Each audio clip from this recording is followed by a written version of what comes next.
In 1835, the French physicist and engineer Gaspard Gustave de Coriolis published a paper entitled On the Equations of Relative Motion of a System of Bodies. Not exactly a title that rolls off the tongue, but in this paper he described the force that would eventually be named after him, the Coriolis effect. Très bien.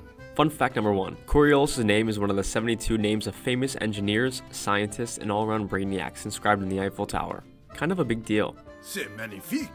The Coriolis effect simply states that any moving body on or above the Earth's surface, such as an ocean or air current, or even an airplane, will tend to drift sideways from its course because of the Earth's rotation. For instance, in the northern hemisphere, the Earth's rotation causes air moving southward to turn in a clockwise direction, while in the southern hemisphere, air moving northward will curve in a counterclockwise direction.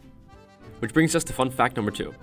The Coriolis effect is the basis of an often repeated and thoroughly busted myth which purports that toilets in the southern hemisphere flush in a counterclockwise direction, while toilets in the northern hemisphere tend to flush clockwise. Spoiler alert, toilets have built-in water jets that control the direction of the swirl. It's not the Coriolis effect. Nice try though.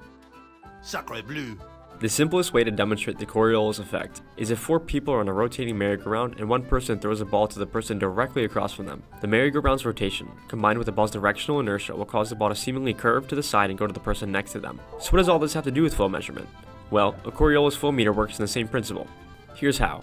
A Coriolis flow meter uses a length of tubing whose inlet and outlet are on the same horizontal plane, while the middle of the tube curves downward, making a U shape. A magnetic exciter causes the tube to oscillate or swing back and forth constantly. When there is no flow, the tube oscillates uniformly. When liquid flows through the tube, a twisting motion develops as a result of the liquid's inertia, causing the inlet and outlet side of the tube to oscillate out of phase from one another. Sensors detect the amount of phase shift in the oscillation between the inlet and outlet. The amount of phase shift is proportional to the amount of fluid or mass flow through the tube, giving us an accurate and repeatable flow reading. This is the same effect we saw with the merry-go-round example, as the ball seemed to curve in mid-air due to the spinning of the merry-go-round. Only instead of a ball, our moving object is the flow of liquid, which is now curved due to the oscillation of the tube. The same way the spinning merry-go-round caused the ball to curve. Get it? So there you have it. Gaspard Gustave de Coriolis was super smart. Coriolis flow meters are definitely a thing, and toilets flush the same way no matter where you are. Au revoir.